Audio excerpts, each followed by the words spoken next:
अटारी border पर भी रहते हैं। आवाज बॉर्डर तक जाए, देश का रक्षा मंत्री आया है, नारा उतना तगड़ा लगना चाहिए, भारत माता की।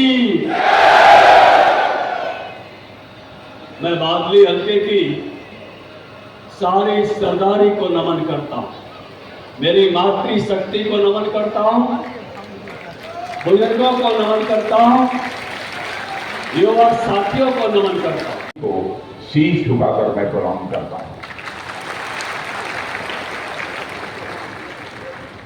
मेरे बहनों भाइयों, इस स्थान पर पहले भी सार्वजनिक सभा को संबोधित करने के लिए मैं आ चुका और आज फिर से आप सबके बीच में मैं उपस्थित हूं। आज हरियाणा में एक और सार्वजनिक सभा को मुझे संबोधित करना था। दिल्ली से मैं हेलीकॉप्टर से उड़ा था। कुछ दूरी तक जाने के बाद पायलट का यह बताया कि हेलीकॉप्टर के इंजन में कुछ खराबी पैदा हो गई है, इसलिए मुझे वापस लौटना पड़ेगा। फिर से वापस लौटकर दिल्ली एयरपोर्ट पर हम पहुंचे और उस सभा को फिर मैंने मोबाइल के द्वारा वहीं से संबोधित किया। लेकिन ओम प्रकाश जी धनखड़ की यह दूसरी सभा थी। मैंने अपने सहयोगियों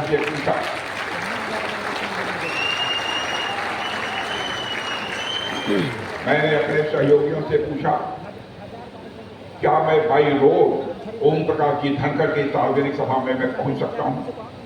वहां मौजूद सारे पुलिस के अधिकारियों कर्मचारियों ने बताया कि लगभग 60 किलोमीटर की दूरी है, 1.5 से लेकर पौने 2 घंटे का समय लगेगा, तो आप बाई रोड जा सकते हैं। भाइयों, मैंने फैसला किया, चाहे जितनी भी बाधाएं क्यों न आ जाएं, लेकिन अपने पुराने मित्र ओम प्रकाश धनखड़ की सार्वजनिक सभा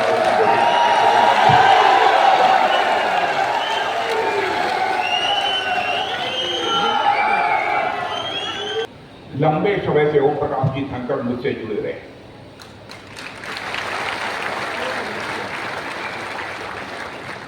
और छोटे भाई की तरफ सदैव उन्होंने व्यवहार किया। पार्टी का जब मैं राष्ट्रीय अध्यक्ष था, उस समय भी से हिंदुस्तान के किसानों की चिंता करने के लिए किसान मोर्चे की जिम्मेदारी अध्यक्ष के रूप में किसी के कंधों पर डाली थी, तो आपके ओम प्रकाश धनखड़ के ऊपर भी डाली। ओम प्रकाश धनखड़ ने जो कुछ भी कहा है होकर रहेगा। मेरे बहनों भाइयों, न हो तो यहां के लोगों से मैं कहना चाहता हूं, दिल्ली दूर नहीं है, हरियाणा के लोग बड़ी संख्या में बराबर मुझसे मिलते रहते हैं, आप मुझसे मिलकर उसकी शिकायत कर सकते हैं। हरियाणा की धरती का जहां तक सवाल है, यह किसानों की धरती, जवानों की धरती है। इस देश को धन धान्य से परिपूर्ण करने में अहम भूमिका निभाई है किसी ने, तो किसानों ने निभाई है। मेरे बहनों भाई, भारत की सीमाओं की रक्षा का जहां तक प्रश्न है, मैं जानता हूं हिंदुस्तान के हर राज्य से नौजवान सेना में भर्ती होकर भारत की सीमाओं की सुरक्षा करते हैं, लेकिन हरियाणा राज्य हिंदुस्तान का एक ऐसा राज्य है कि सर्वाधिक योगदान सेना की भर्ती में यदि कोई देता है तो हरियाणा की भर्ती। ऐसी सारी वीर सपूता माताओं का भी अभिनंदन करना चाहता हूं जिन्होंने ऐसे बहादुर नौजवानों को पैदा किया है अपनी सोच से। बहनों भाइयों, हरियाणा का जहां तक प्रश्न है, हरियाणा के लोग देश और हित के लिए संघर्ष करना जानते हैं और आज काल से लगातार यह संघर्ष करते चले आए हैं। यह हरियाणा की ही धरती है जहां पर कुरुक्षेत्र है और यहीं पर भगवान श्री कृष्ण ने गीता का ज्ञान देने का काम किया था। मेरे बहन भाइयों, एक है ही है। आज इसीलिए मैं आप लोगों से कह रहा कि आपने यहां पर पिछले 10 वर्षों में लगातार भारतीय जनता पार्टी की सरकार को काम करते हुए देखा। यहां पर मनोहर लाल जी खट्टर हमारे मुख्यमंत्री थे, बाद में उनको केंद्र में जब लेने का फैसला हुआ तब नायब सिंह की शैली के ऊपर यह जिम्मेदारी सौंपी। बहनों भाइयों, मैं जानता हूं कि मनोहर लाल जी खट्टर के बारे में भी इधर उधर बहुत सारी लोगों बातें कर रहे हैं, लेकिन मनोहर लाल खट्टर को भी मैं अच्छी तरह जानता हूं और मैं दावे के साथ कह सकता हूं, भले ही कोई यह कहे कि मनोहर लाल खट्टर ने यह काम किया, यह नहीं किया, लेकिन कोई मां का लाल उंगली उठाकर नहीं कह सकता कि मनोहर लाल खट्टर के दामन पर कोई भ्रष्टाचार की दाग लगी हुई है। नहीं कहना चाहिए। हम लोग बराबर सजग रहते हैं, सावधान रहते हैं कि ऐसे कार्यकर्ताओं का चयन किया जाना चाहिए जिनको जिम्मेदारी देनी है, ताकि उनके दामन के ऊपर कोई दाग न लगा हो। इस बात की हम लोग बराबर चिंता करते हैं। आज ये चुनाव है, मैं आपसे कहना चाहता हूं, आपका बगल का राज्य हिमाचल है, उस हिमाचल राज्य को आप देखिए। हिमाचल राज्य में मेरे बहनों भाइयों, कांग्रेस की सरकार बनते ही हालात वहां पर ऐसे पैदा हो गए हैं कि वहां के सरकारी कर्मचारियों को वेतन के लिए आंदोलन करना पड़ रहा है और वहां के सीएम और डिप्टी सीएम कह रहे हैं भाई वेतन नहीं मिल पा रहा, इसलिए हम भी अपनी सैलरी को छोड़ते हैं। वहां की कांग्रेस की सरकार ने वादा किया, हिमाचल आपका पड़ोसी राज्य है, इसलिए मैं आप सभी से निवेदन कर रहा हूं। वहां की सरकार ने चुनाव के दौरान जनता से वादा किया था कि हम महिलाओं को 1500 रुपया देंगे, लेकिन आज तक नहीं मिला। ऐसे न जाने कितने सारे वादे किए थे। पानी, बिजली, पेट्रोल, डीजल, सब कुछ आप वहां पर मांगा होगा। क्या आप चाहते हैं कि ऐसी ही सरकार हरियाणा में होनी चाहिए? आप इस हिंदुस्तान में जहां जहां पर भी कांग्रेस की सरकारें हैं, चाहे वह कर्नाटक हो, चाहे तेलंगाना हो, जाकर देखिए। कर्नाटक में कांग्रेस के मुख्यमंत्री के ऊपर भ्रष्टाचार के गंभीर आरोप लगे। अदालत ने भी कह दिया है कि इनके ऊपर भ्रष्टाचार का केस बनता है। और बहनों भाइयों देखिए, शायद हालात ऐसे हो जाए कहीं में जेल की हवालादारी करें। लोकायुक्त ने कांग्रेस के जो मुख्यमंत्री हैं कर्नाटक के, उनके खिलाफ भी एफआईआर दर्ज कराई। कम से कम भारतीय जनता पार्टी के मुख्यमंत्री अपनी मंत्री के साथ ऐसी नौबत तो नहीं आई। ये लोग भारतीय जनता पार्टी से अपनी तुलना करते हैं। एक सज्जन आम आदमी पार्टी है, कितना ईमानदारी का डंका पीटते थे कि उनसे ईमानदारी से हिंदुस्तान में दुनिया में कोई है ही नहीं। बहनों भाइयों, यदि आप ईमानदार थे तो आपको जेल की हवा 6 महीने तक क्यों खानी है? क्यों नहीं कोई ईमानदार आदमी को उठाकर कोई जेल के शिक्षों में डाल देता? आपके कई नेताओं को जेल की हवा खानी पड़ी। आप कोर्ट जाते हैं, सुप्रीम कोर्ट जाते हैं, तब भी आपको राहत नहीं मिलती। और आप आरोप लगाएंगे कि मोदी जी ने हमको जेल में डलवा दिया। बहनों भाइयों, यदि मोदी जी ने जेल में डलवा दिया तो अदालत के ऊपर तो मोदी जी का दबाव नहीं है। अदालत क्यों नहीं आपको रिहा करती? बराबर जनता की आंखों में धूल झोंक कर इन लोगों ने राजनीति की है। बहनों भाइयों, ऐसी राजनीति को कम से कम हम लोग किसी भी सूरत में स्वीकार नहीं कर सकते। कांग्रेस कभी कहती है, कभी जात पात की बात उठा देगी, कभी अगड़े पिछड़े की बात उठा देगी, कभी दलित की बात उठा देगी। अब कहते हैं भारतीय जनता पार्टी दलित विरोधी है। पहले भाइयों, मैं कहना चाहता हूं, दलित विरोधी यदि कोई है तो कांग्रेस पार्टी।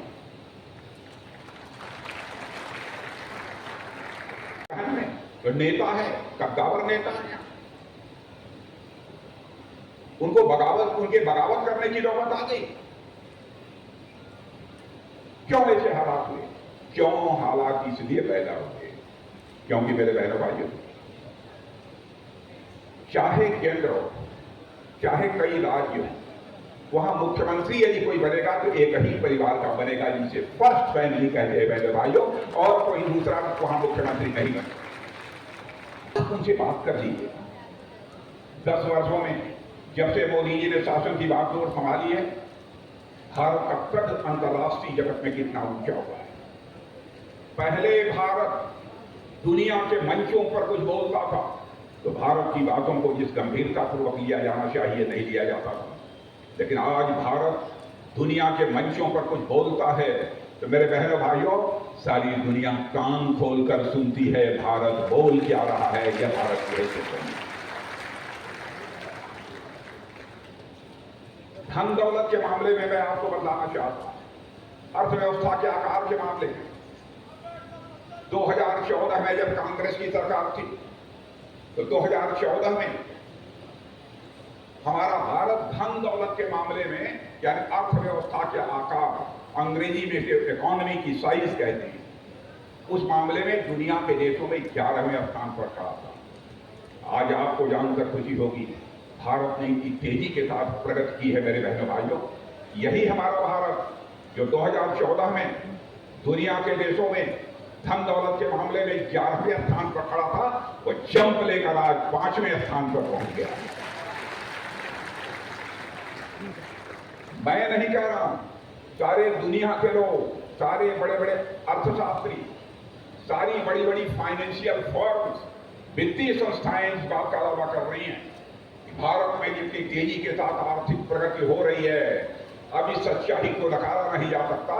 आज के 2.5 साल बाद 2027 प्रारंभ होते होते धन दौलत के मामले में भारत दुनिया के 3 देशों में आकर खड़ा हो जाएगा।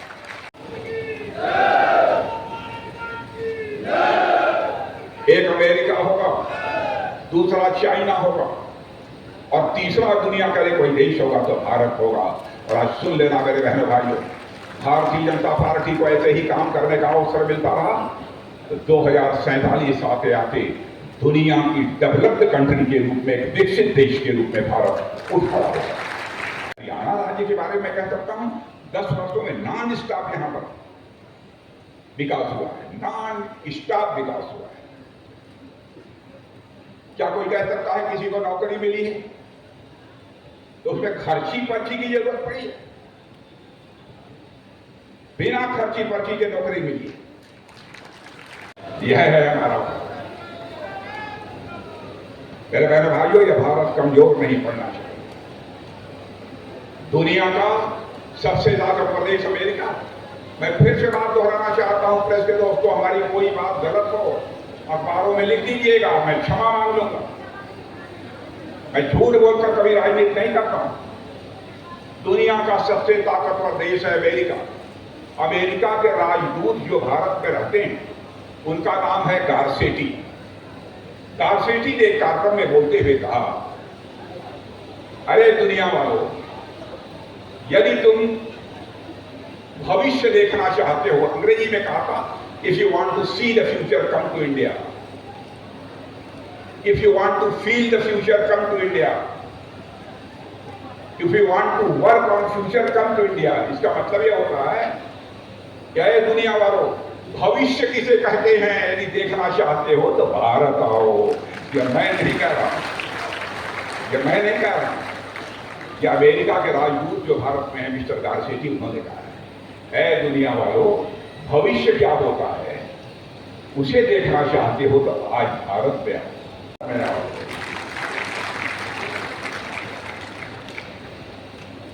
और भविष्य पर कैसे काम किया जा सकता है यह सीखना है तो भारत में। यह भारत की हैसियत बनी है, यह भारत की ताकत है मेरे बहनों। इसलिए मैं आप सभी लोगों से अनुरोध कर रहा हूं कि आप प्रत्याशी तो देखिए, साथ ही हमारा ट्रैक रिकॉर्ड जो भारतीय जनता पार्टी का रहा है उसे भी देखिए और आप सभी का समर्थन प्राप्त होना चाहिए।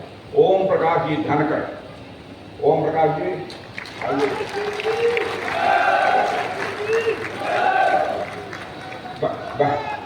बहनों भाइयों, आप पक्की गारंटी देंगे, पक्की गारंटी देंगे? जो पीछे खड़े हैं उन लोगों से मैं पूछना चाहता हूं, पक्की गारंटी? पक्की पक्की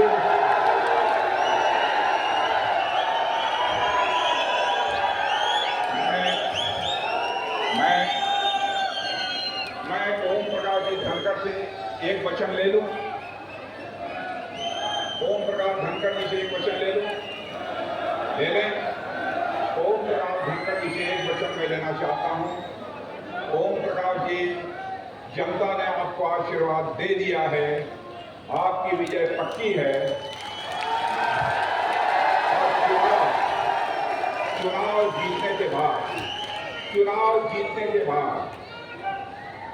जीतने के बाद कभी भी 2 महीना, 3 महीना, 4 महीना, 5 महीना, 6 महीना, जब भी आपको फुर्सत मिले इस जनता जनार्दन के सामने एक बार मुझे फिर से बुला लो। और मेरे भाइयों, जनता की दरबार में यदि मैं आना चाहूंगा तो मैं उस दिन फूलों की हार नहीं पहनूंगा, अपना स्वागत नहीं कराऊंगा। यदि मैं आऊंगा यहां पर तो एक बार अपना मस्तक झुकाकर आप सभी के प्रति आभार व्यक्त करने के लिए। इन्हीं शब्दों के साथ आप सबका पुनः अभिनंदन करते हुए और सबको राम राम बोलते हुए अपना निवेदन समाप्त करते हैं।